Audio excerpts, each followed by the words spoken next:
gabi po, Luzon, Visayas at Mindanao. Lumakas pang lalo ang bagyong Christine na inaasahang magla-landfall sa Isabela anumang oras mula ngayon.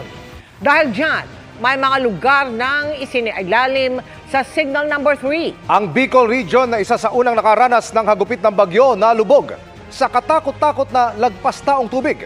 3 na ang naitatalang nasawi pero pinangangambahang dumami pa yan dahil sa dami ng mga natrap sa baha sa iba't ibang panig ng bansa. Nakatutok si Salima Refran.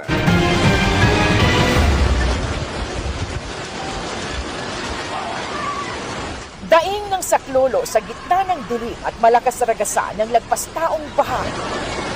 Yan ang umalingaw-ngaw sa bahagi ito ng Barangay Iraya Sur sa Uwas Albay kagabi.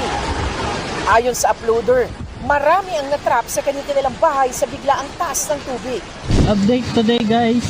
Nangangatog na rin sa lamig ang residente ito sa Pulangi na naghihintay ng tulong habang nasa bubong ng kanyang bahay.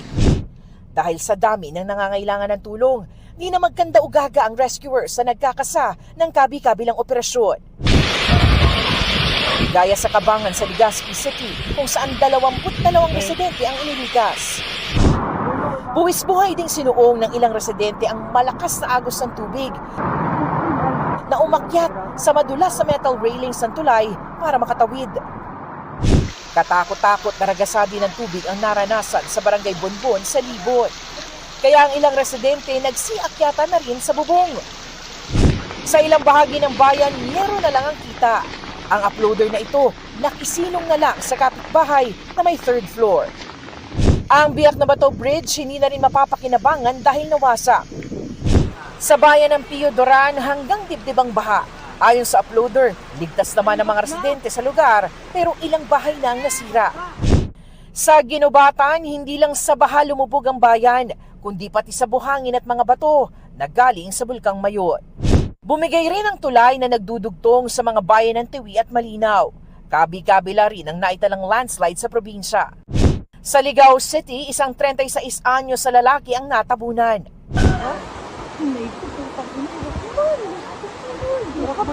Kalunos-lunos naman ang sitwasyon ng lalaking ito na nakayakap na sa puno ng nyug para hindi matangay ng malakas na ragasan ng baha sa Nabua, Camarines Sur. Nailigtas naman siya kalauna ng mga rescuer na sakay ng bangka. Sa Naga City, tanging liwanag lang ng flashlight na nagsilbing gabay ng ilang residente para makalipat sa mas ligtas na lugar.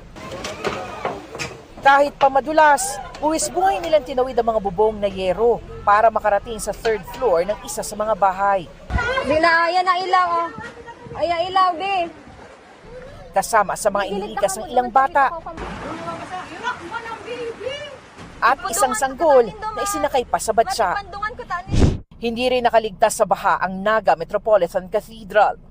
Sa Barangay San Jose sa bayan ng Pili, ang mga rescuer halos anuri na habang lumalangoy sa ragasan ng tubig para mailigtas ang mga natrap na residente. Atak!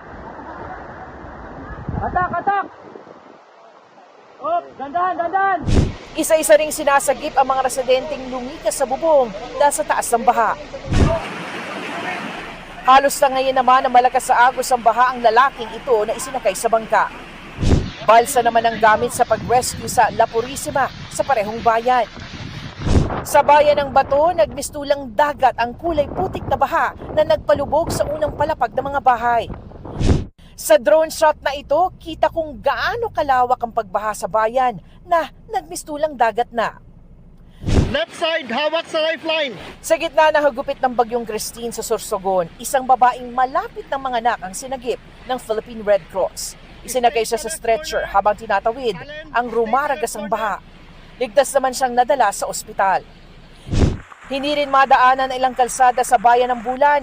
Ang 2 lalaking ito isinagay ng isang aso sa icebox para mailigtas.